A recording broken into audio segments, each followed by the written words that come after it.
Recording in progress. Oh, well, we won't. Just a second. Yeah.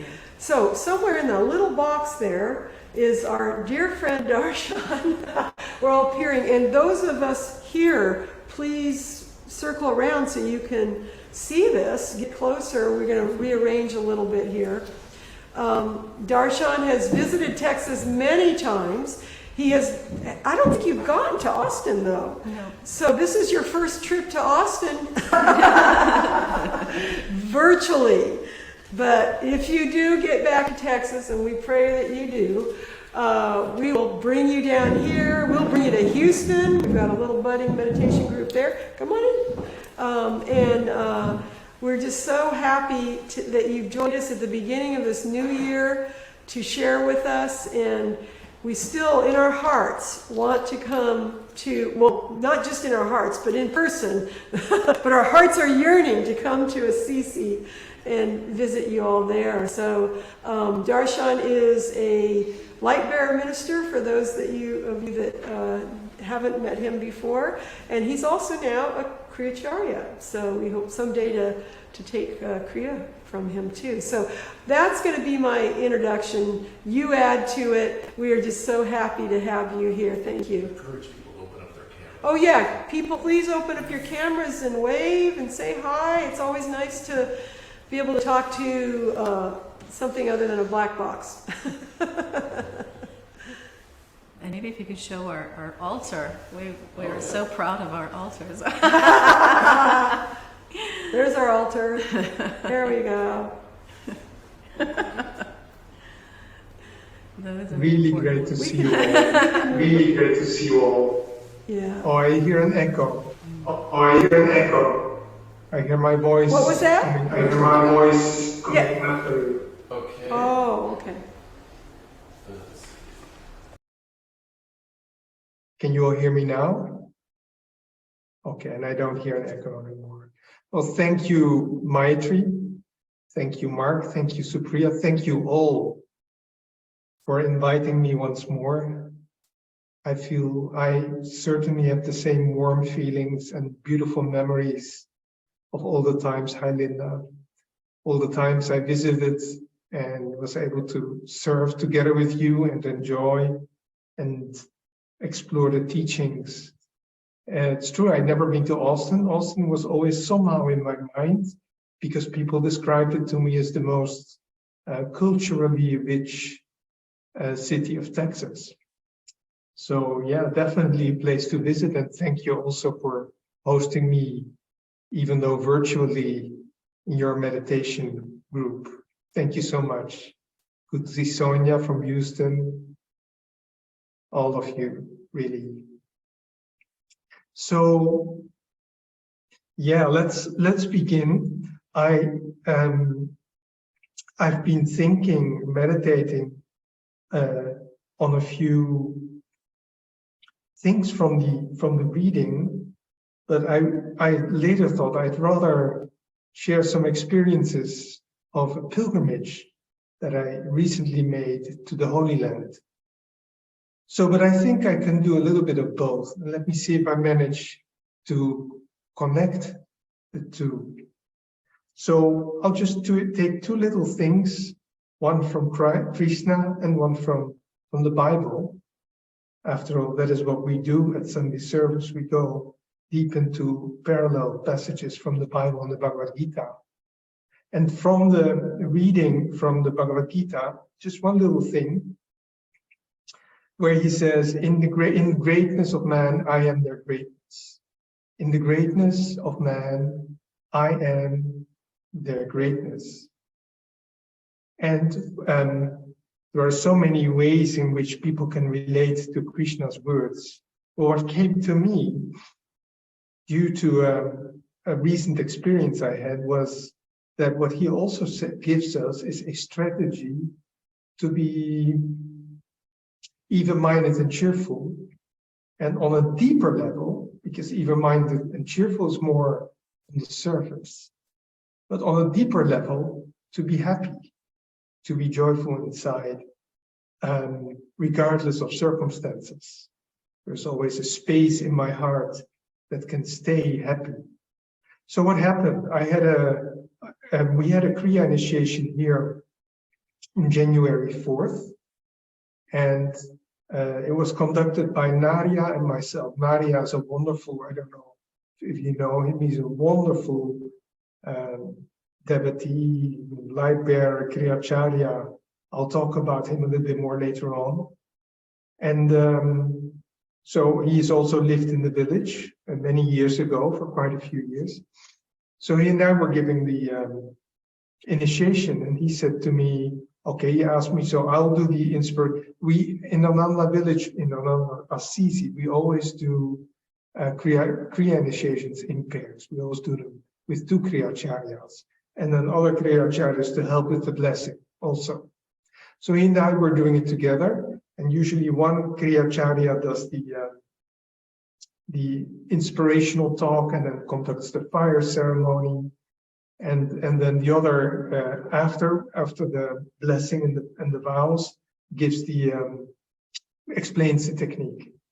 So I was the one who explained the technique, and somehow probably it was January 4th, the day before Master's birthday, and also this initiation was preceded by a Kriya yoga retreat for Kriyabans who already had practiced Kriya for quite a few years. And their energy, of course, also brought in a lot of blessing and light. So it went really well. I mean, what I mean by that is I spoke and my thoughts were very calmly ordered. I had a little outline. I explained the technique. And somehow, you can feel when there is a greater power at work. So it was a wonderful initiation altogether. Nadia was also very inspired when he gave his talk, his opening talk, his inspirational talk. And so after that, after the initiation, people came to me and said, oh, thank you, it was so clear. And one of the clearest explanations I've ever had, and things like that. And part of me was following Krishna's strategy. It said, in the greatness of man, I am their greatness. So I knew that was not my greatness or my clarity. It was Krishna's clarity or Jesus' clarity. It was God's clarity. So that kept me, I acknowledged the input. I was very happy for them, also for myself. It was a celebration of Kriya. And Kriya is something, by the way, that you never stop learning more about. Every time when you go back to the basics, you discover something new. You can continuously motivate yourself to go deeper, to learn new things, to take care of details that you may have neglected previously. So in any case, I was happy for them. I was happy about the whole event and so forth. Then yesterday morning, we had a little meeting with all the Kriyacharyas here. And one of them said, I had to instruct or revise, because we always do the explanation during the initiation. And then afterwards, the new Kriyabans, of course, go into detail.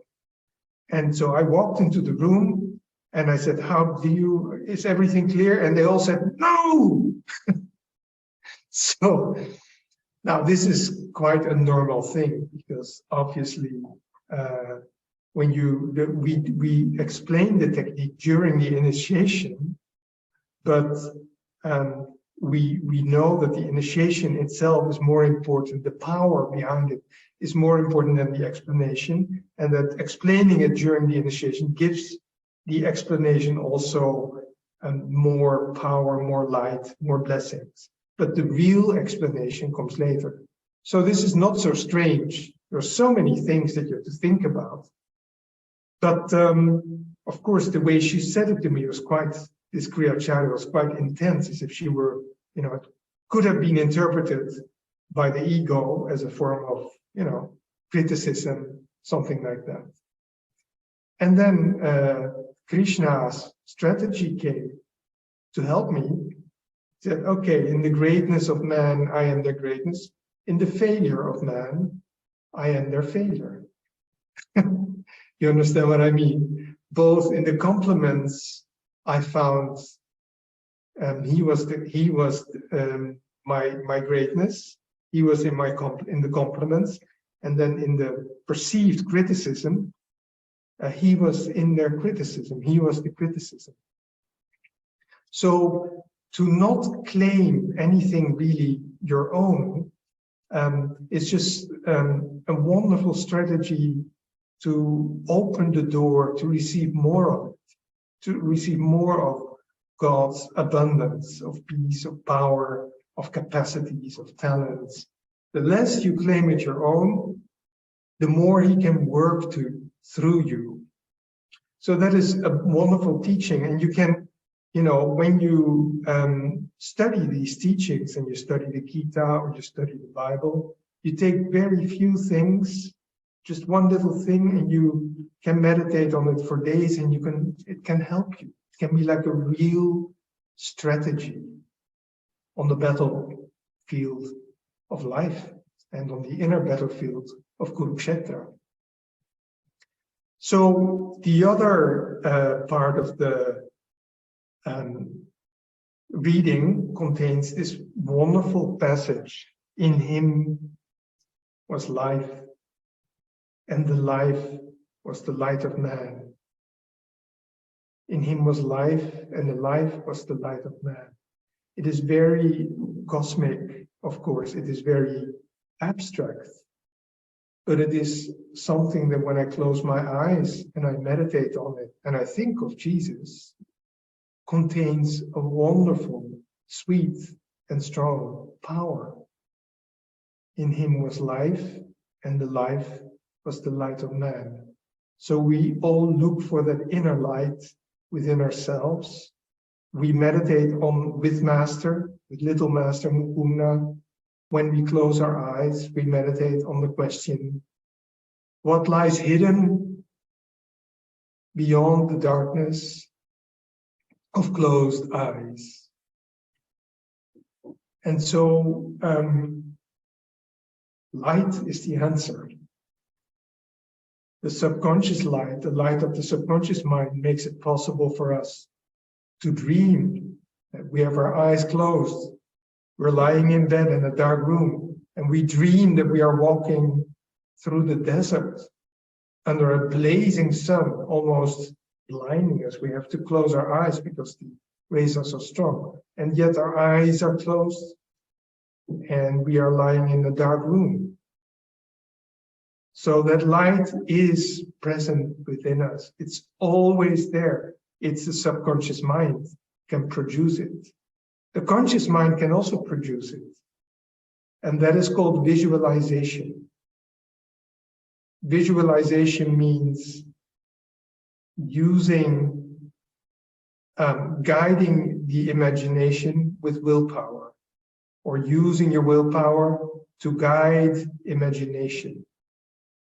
So you create images through your willpower that help you to expand your consciousness or to deepen your awareness of the spirit within you. For example, this is very classical, but we always start our explanation of Kriya with a little exercise. Put left hand on the Muladhara chakra, right hand on the medulla oblongata, and then visualize a hollow tube or a hollow tunnel, and let it fill up with light, and then you put your hand here and so forth. That is all visualization, and it does help. I'm using my power of imagination, I'm guiding it through my willpower to center my energy and go ever more deeply in the Sushumna, in the deep spine. So when Jesus, or John in this case, tells us Jesus is the light, in him was life, and life was his life, and that life was the light of man, we can take that really, really deep within us, meditate on it, and it can give us a lot of power. At the same time, I am always struck how universal or what purely spiritual the opening of John's Gospel is, the Gospel of John. In the beginning was the Word was with God, the Word was God, and so forth. But when I went to Israel, now we get to our pilgrimage, something similar happened, even though there it was a story, of course. We went there to live the story of the birth of Jesus Christ. So I'll tell you, I would like to share a little bit about that, and then get back to the powerful sentence of John, in him was life, and the life was the light of man. So I got married, I can't say this year, I should say last year, on May 20th, with Archana, and it was a beautiful party. I was thinking while I was connecting with you, how marvelous it is that we are now connected. I'm here in our little temple, in a house completely surrounded by woods and hills, and about a 15-20 minutes drive from the center, from Ananda, completely in, we have no neighbors. And there I'm connected with two main cities, Dallas and Austin, and Houston also, with Sonia. So this is a wonderful thing. So we got married. It was a beautiful party organized here. She organized, and many friends, and this is what we had asked for, gave us some money, because our desire was to make this pilgrimage to the Holy Land, organized by Ananda Sisi, under the guidance of Nadia and Premi, two wonderful souls, great deep devotees of Christ. And so by Divine Mother's grace, it was made possible, and we did go. The first part of the visit was in Nazareth. So we were here together in front of the center, Ananda Sisi. We still had ahead of us 3 hours driving to Rome with a little bus that we had rented. And we prayed with Nadia, let's pray to Christ and to the Masters and to get us safe to Nazareth. This evening we will all be in Nazareth. Well, that was already thrilling in my heart. So it all went well. We had a safe flight. We drove from the Tel Aviv airport to Nazareth, had a beautiful hotel there. And our first visit was Mary's house. So Nazareth is a not very big city. It is mainly inhabited by Arabs. There is not the tension that is in other parts of Israel between Jews and Arabs. They get along well. Sometimes the Jews come and visit and go do shopping and things like that. And most of the Arabs, I think probably 80% or 70% of the Arabs are Muslims, and the rest are Christians. So, and there is a somehow, at least in my perception, a happiness in the air. We went to Mary's house, and of course, what happens is when you have such an important archaeological site, what do people do? They build a church around it and over it. But to me, we were going deep within. To me, it was that the church was totally immaterial, not important. The house was important. The house was Helen. The house was the temple.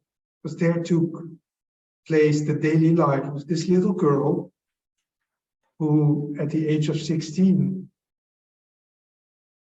receives vision of the angel Gabriel telling her that she's chosen among women and giving her a chance to say yes or no. She was promised to Joseph, and she could have said no. But she said, yes, I am the servant of God. I'm God's servant. First she said, but I know no man. How can I get pregnant? And the angel said, don't worry about that. God will think about it. So what I could feel, and this is the blessing of real pilgrimage. It has always been, to me, one of the deepest blessings of being a Kriya Yogi. And that is that when I sit down in places that have vibrations, and I do Kriya Yoga, I practice Kriya Yoga, somehow it develops or expands my perception and leads to a sort of inner awareness of the vibrations. So that presence of that 16-year-old girl was there in the form of the Madonna, who became, in my feeling, Divine Mother. And it was there all the time. It was as if that little girl was born there, but she had so little karma of her own, or maybe no karma at all, that she knew really from the beginning that she was had only been born there to do her job, to do her mission, to bring the child, the Christ child, into the world. And that she was therefore able to go through the ups and downs of life with great cheer, with great happiness.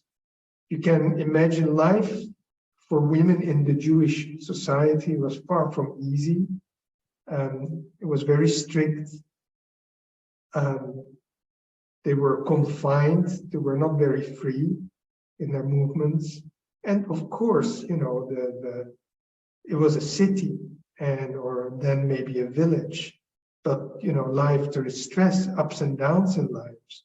There can be illness, death. Probably there were more people dying at young age, or children dying in those days than now. So, but she was like so clear that she was still up in heaven, although she was living in a human body. That was the perception that I had. And how could I have such perceptions? How is that possible?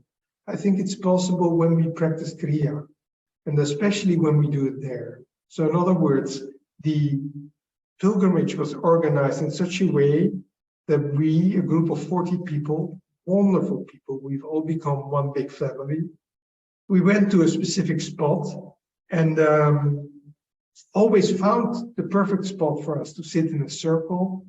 Then Premi, mostly, or Nadia, would share some quotes from the Bible. We all had a miniature New Testament with us. She would quote, and then she would share some inspirations, and then we would be free to go, and you know, everyone follow his own guidance. So my strategy was always to look around a little bit and then find a place to meditate deeply. So first, there was a whole, in the church, there was a whole row, what do you call it? Sorry, a queue, a line of people, and they were slowly moving and then made a circle, pranam before the actual house, or maybe the place where she saw the angel, and it just moved on. And I wasn't really interested in going so, you know, standing in line for such a long time. So I sat down, and people were passing. The line was in front of me, moving for about, like, you know, a very small distance.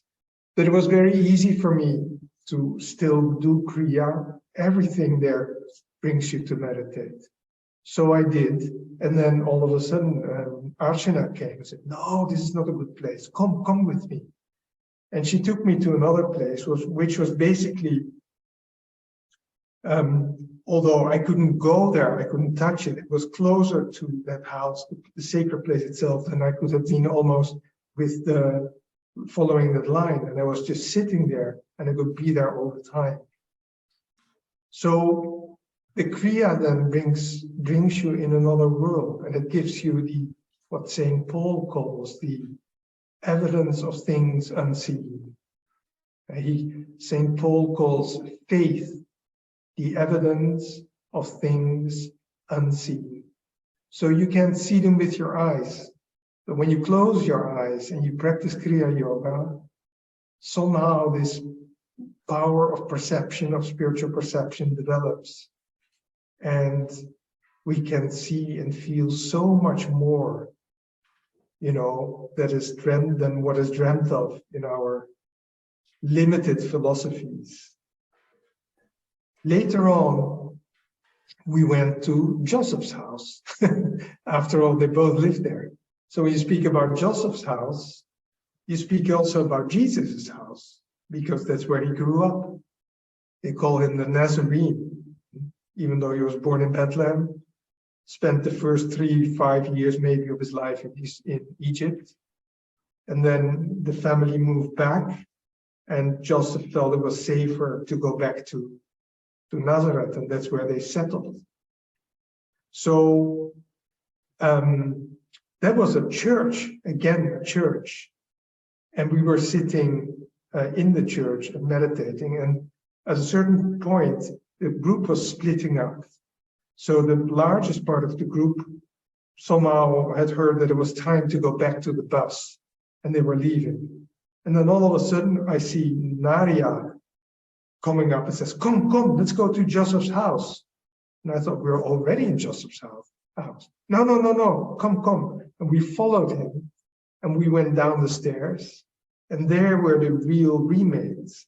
Now, archaeological sites, as you know, it's all stones. You can barely recognize that what are now only stones has once been a real house. But anyway, you touch it. I had my mala, and I put it on all those sacred places, and my little gemstone, and my rings, and even my wedding ring. So you do what you do, and then I went up, and then Nadia said, "Now is the time to play something on your violin." I brought my violin. I always brought my violin everywhere. Forgot to tell you, because we had Krishna Prem who would play the guitar, and we would sing, and on some places I would play melodies from the oratorium, from Swami's oratorium. So I hadn't played yet, but Nadia said, "Now you should play something." But everyone was already leaving, so only a few of them had stayed. So anyway, I took my violin out of its case, and I played a melody called Gethsemane. And I played it twice because those melodies are very short.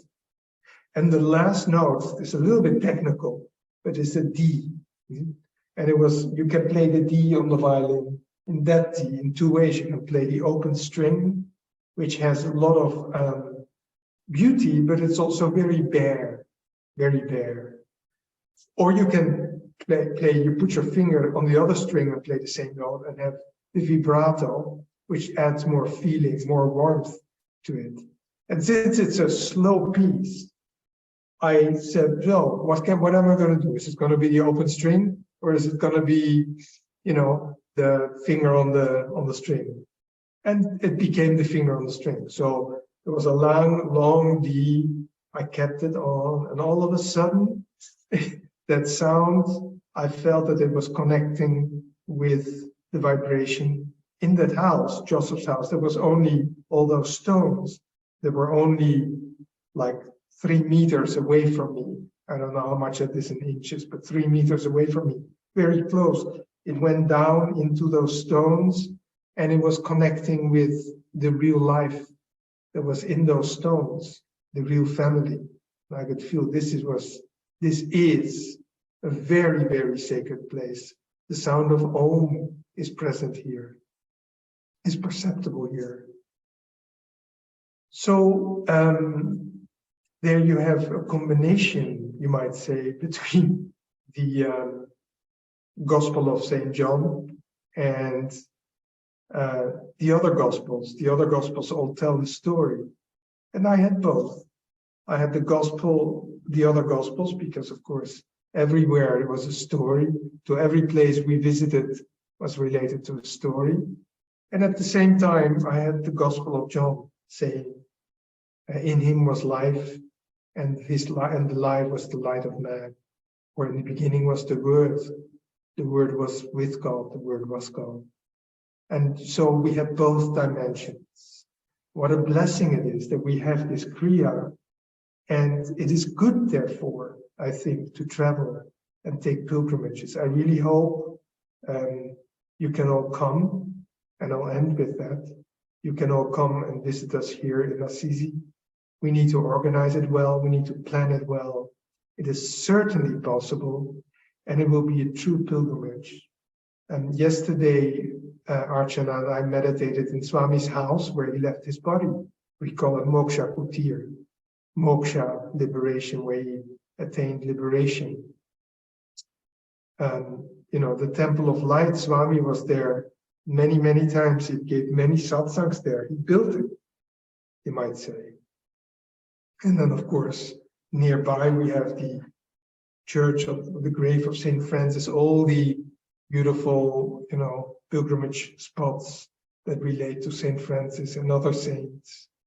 So, if we organize it, we'll make sure you will have ample time to sit there, meditate, and perceive the inner light, the life of man.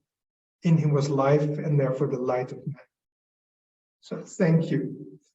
I think Maitri said there was some time maybe for questions, and I love that. Okay. Well, first of all, I'm going to walk a little closer. I want to see who's online today. Because we do have, I think, more folks from Houston. But also I wanted you to know that Patricia Reed is on. She's coming to Assisi in May, and we're hoping to connect with you. So, there she is. Wonderful to see you. In a long time. Yeah.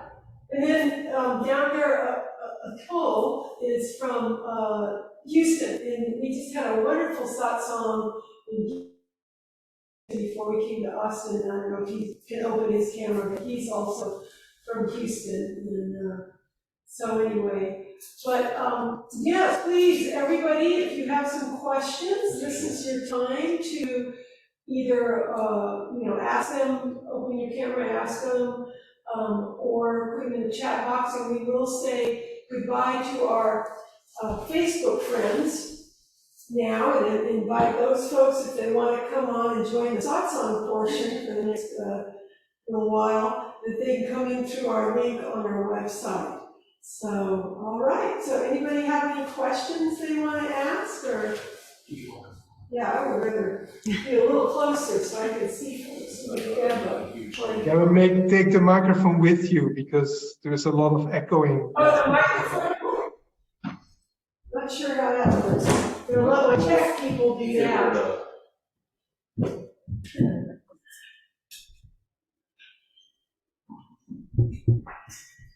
Questions? One question that we were wondering about is the Asha visit, since we had Asha, and then she went to Dallas after Austin, and then she went to you. So we did get to see some of her talks on YouTube from Assisi, but just anything you want to share about her visit? We had a wonderful, amazing visit with her. Very blessed. We're still feeling the blessings of that visit. Yeah, I'll be happy to share a few things about that. So when she was in Italy, we were in Israel most of the time. So when we got back, so it was a crazy period for me travel-wise, because I had been with Uma to the UK to give Kriya. A few days later, we went to Israel. And then when we came back from that, a few days later, we embarked on a 4,000 kilometers or 3,500 mile car ride to France with Asha to northern Italy, France, Germany, and the Netherlands. So when I came back, she was already there. She had already done a big program.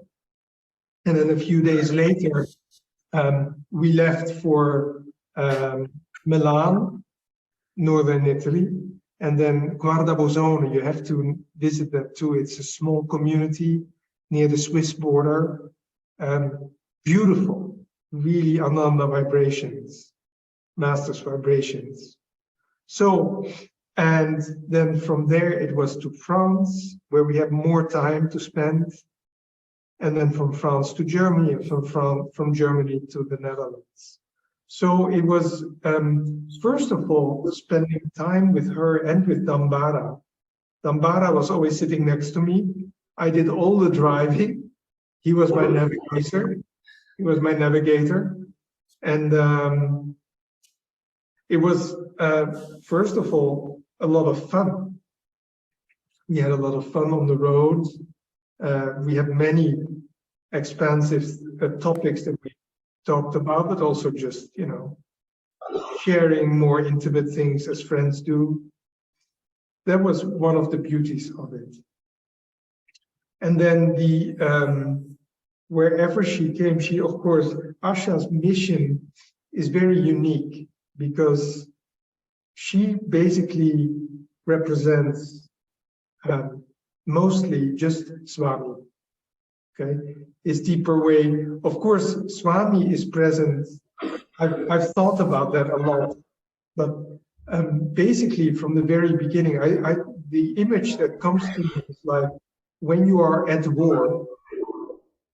Excuse the grimness of the images that I use all the time, but when you are at war and you have a commander on the battlefield, sometimes decisions have to be made, and they have to be made quickly. And the commander does not necessarily explain all his decisions because there's no time for that. It's not. Now, Swami, of course, was not a commander, but he did set out. He moved energy that went in certain directions. Sometimes he turned around and moved other energy. He made decisions. He tried to communicate always with everybody. He didn't want to impose anything, but it was not nearly not enough.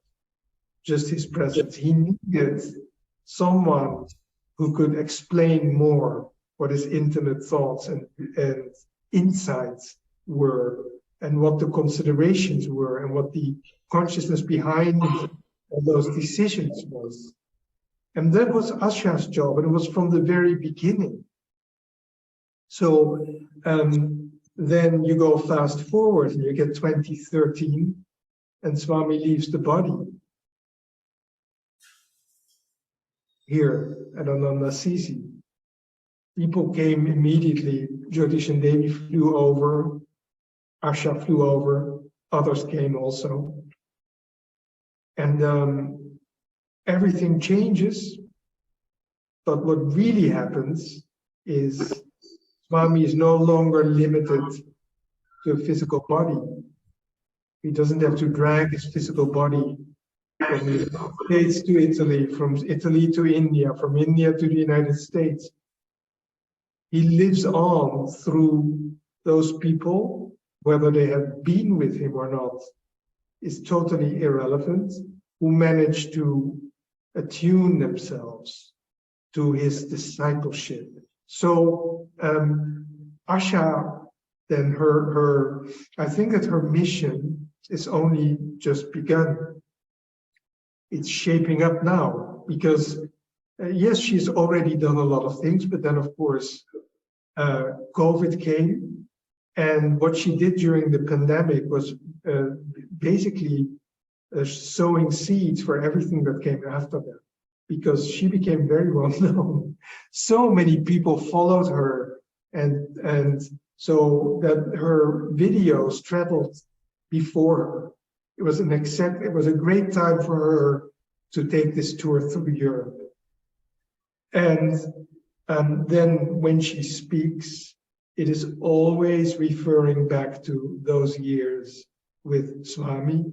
It is always bringing clarity, fun, friendship. It is usually very informal. So people relax in her presence. They feel loved, they feel accepted as they are. And that was, so basically I was like 3 weeks in constantly, we were travel buddies in that vibration. And it was wonderful, it was a deep blessing for me. It was also interesting because I do see that her mission as an ambassador, worldwide ambassador for Ananda, which is what Swami told her to do. And Swami made Jyotish and Devi by, automatically also Devi as his successor officially. So I was thinking, and then there was also the interesting confrontation or connection, you might call it. Confrontation is a bit how we do things in Europe. So basically we do things together. And we have 2 Kriyacharyas. We do Sunday service with 2 people. We travel. Usually we try to travel together. And then when I've traveled with Shivani to Russia, and we gave a whole course of methodology. We did it together, basically. So, and that was different. Asha is used to doing things alone. In that sense, her temperament is artistic. When I write a book, I don't need a team around me. It would only disturb me. And likewise, it was with her. So my job was, on the one hand, of course, I needed to be who I am, and which is, the main responsible for the work here in Europe, building the work here in Europe. And on the other hand, give her all the space that she needed to bring her, to bring her message and so forth. So that was also a very interesting thing.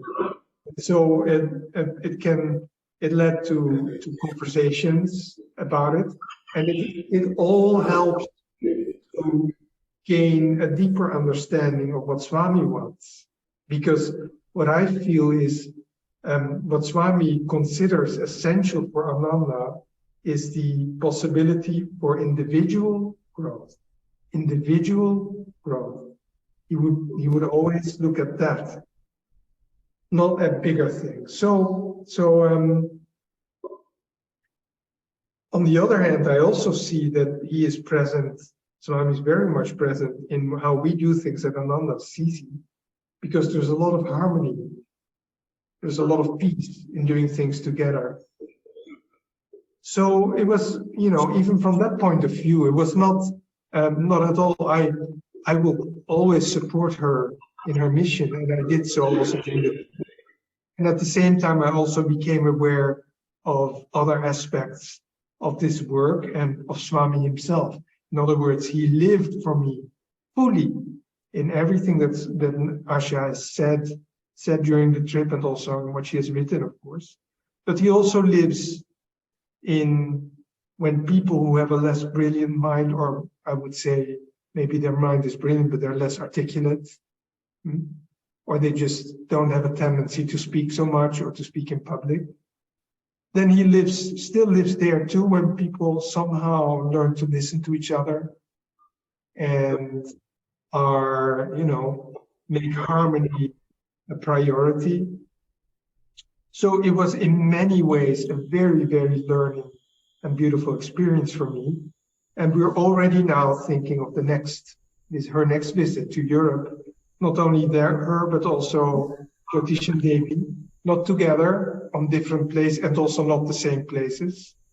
I want to organize a retreat with Lotichius and Devi in southern Germany. So you have different countries. You have France, Germany, Belgium, Holland, and the UK, and they can all come. And for Asha, we are planning a tour more towards Eastern Europe. The Serbs really want her in Belgrade, and they are very good organizers. They do that really well. And who knows, Arundra and I might go to Russia end of May. And we'll see what happens there. It's not completely safe, I think, but you know, we like a little adventure. And the Russians, by the way, Ananda, Russia is just wonderful.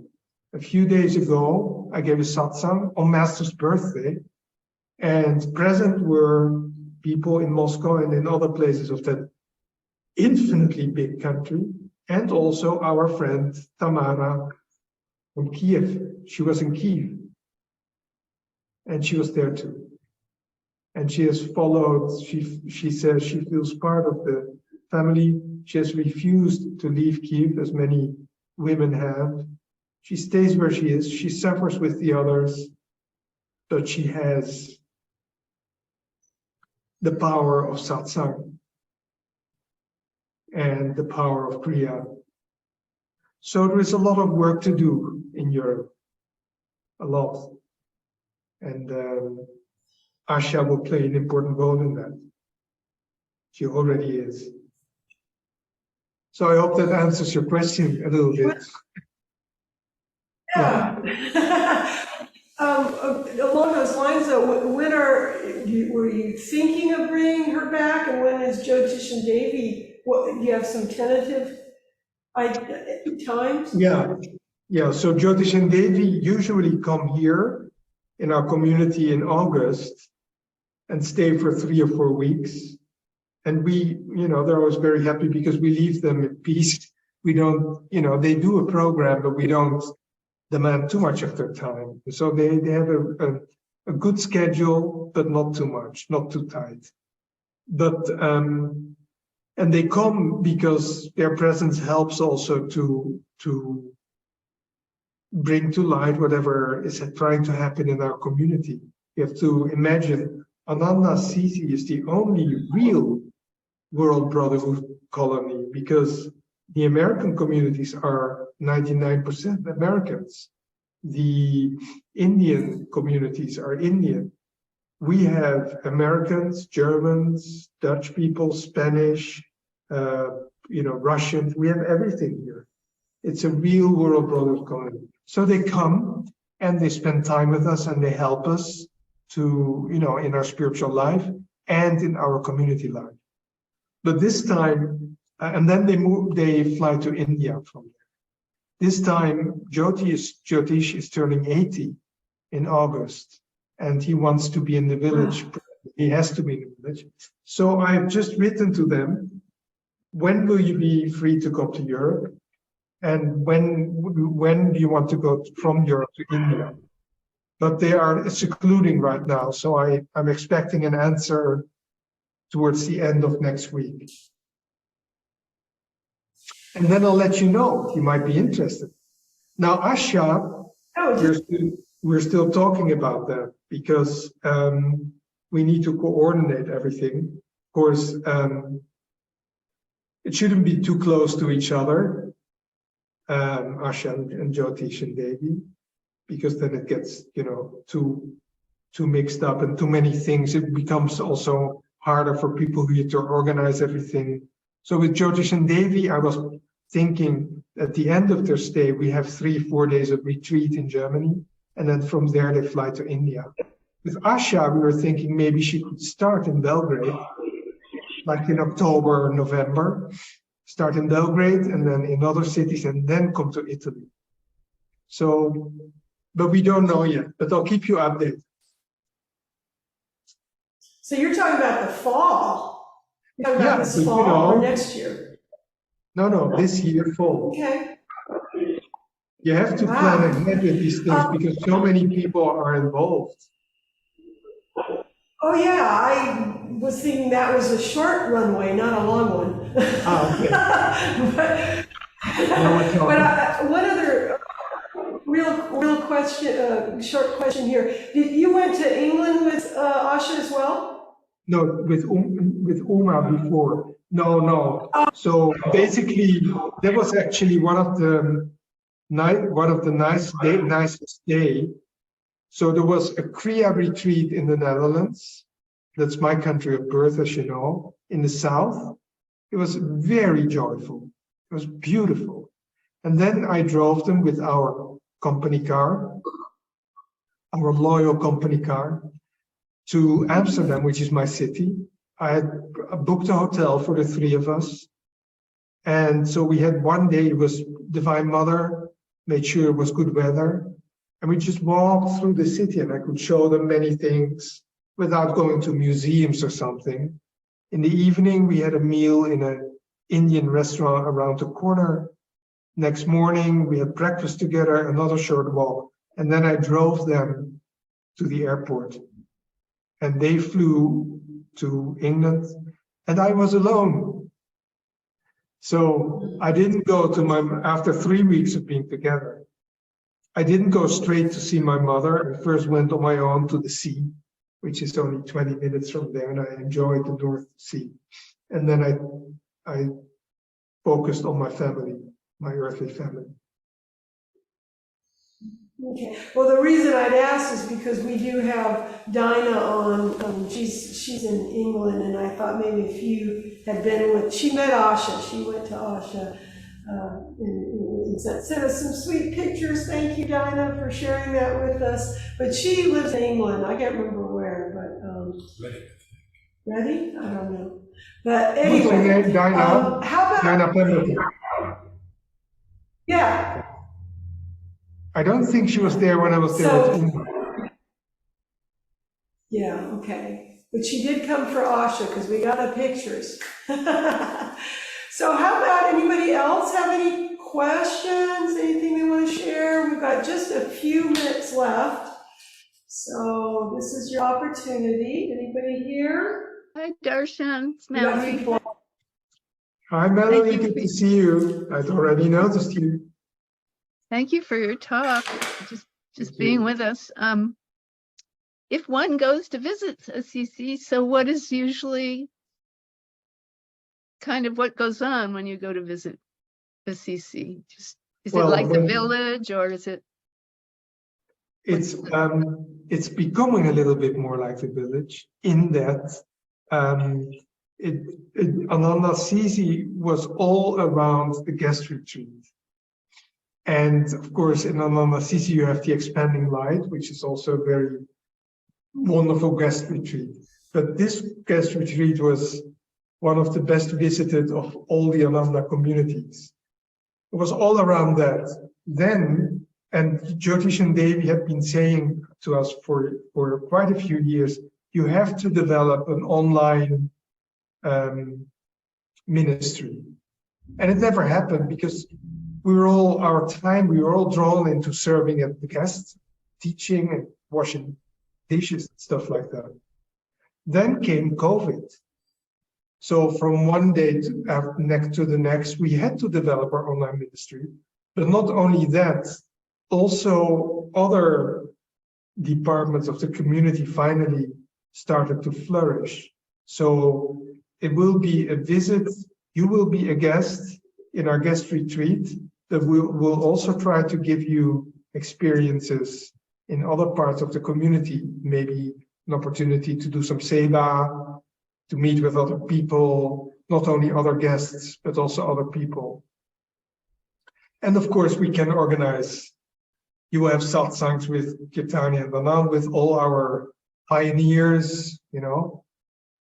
And I, of course, also want to spend a lot of time with you. Maybe I can take you to visit other places. I know Italy really well. So something like that. Yeah. Thank you. It would be nice if you could come as a group. It really makes a difference. Yeah. When we were talking about it before, we were talking about a tour of Saint Francis Absolutely. also. Yeah. You can have, that will be very important. And there's another saint, not so far from here, Saint Joseph of Cupertino, who was called the levitating saint. He's the patron saint of pilots. Yeah. Makes sense. We have a pilot in our group. Oh, good. So we should definitely go then. It's not far from here. And people we go there, we meditate there too. We go to St. Francis's tomb, to Claire's tomb. And you know, the idea of Ananda Europe really started in Assisi when Swami, and then I think we have to stop, but Swami flew to India in the early days of Ananda. It hadn't been possible for a while because he'd been denied a visa, but finally he could go, and he stopped over in Italy. He had many friends here, and he stopped over to pray in the chapel, which is called Porciuncola. They made a copy of it in Ananda village, in the Crystal Hermitage. You know, the whole United States, just a copy of Europe. I'm joking. Anyway, they made a copy of it. And so you get an idea. It's a little church that he himself built, little chapel. He was a good Mason. And when Swami, then back in 1971 or 72, he meditated there, he had a very deep inner experience. He felt the sweetness of the saint. He said, how is it possible to have so much sweetness? And the answer came by never judging. And so for me, that experience that Swami had there was when the first seed was planted for what happened in 1987, 15 years later, when our pioneers started our community here.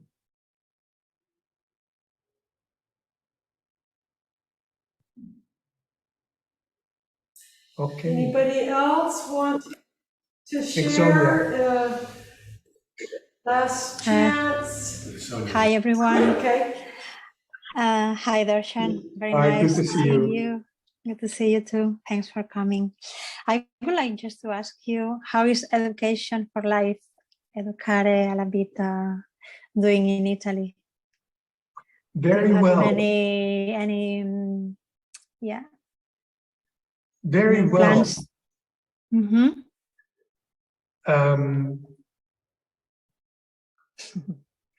We have a school. So basically, I left the school in 2016, and then a month or two later, it closed. But there were other dedicated people, and they took a year or maybe 2 years to prepare. And they opened another school near Perugia, which is about 45 minutes from here.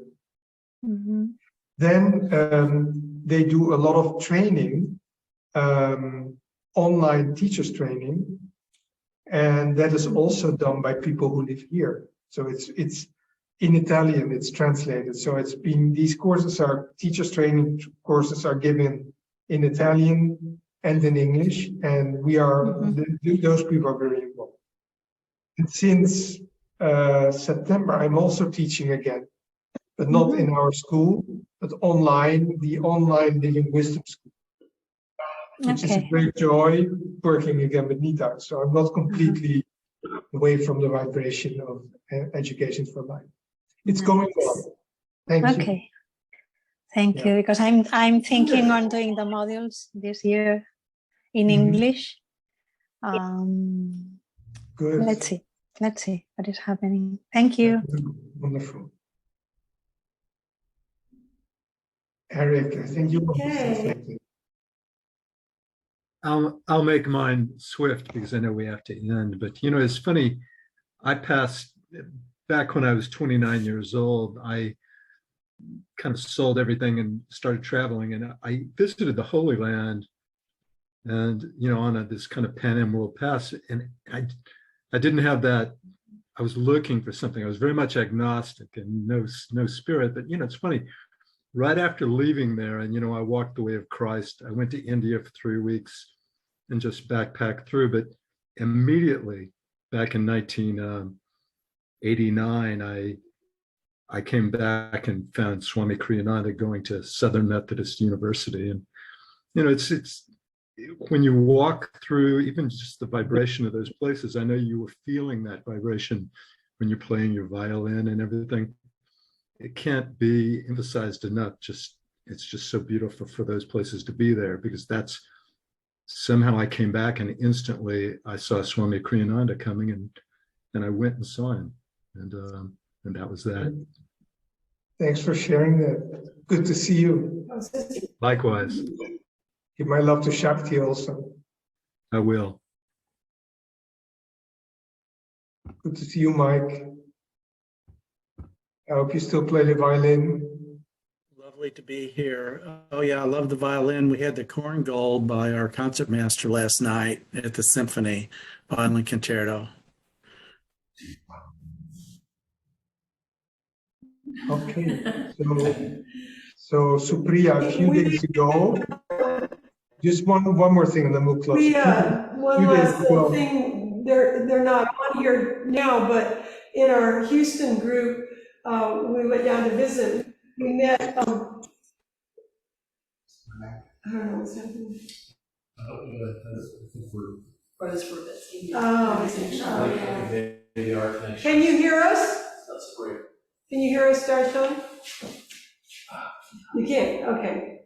Well, I was just saying that and this is the last thing I'll just mention, in Houston, the folks we stayed with, Kenny and Amy, Kenny's been to a CC, and he also is I was telling him about you because he comes from a very accomplished music background and family.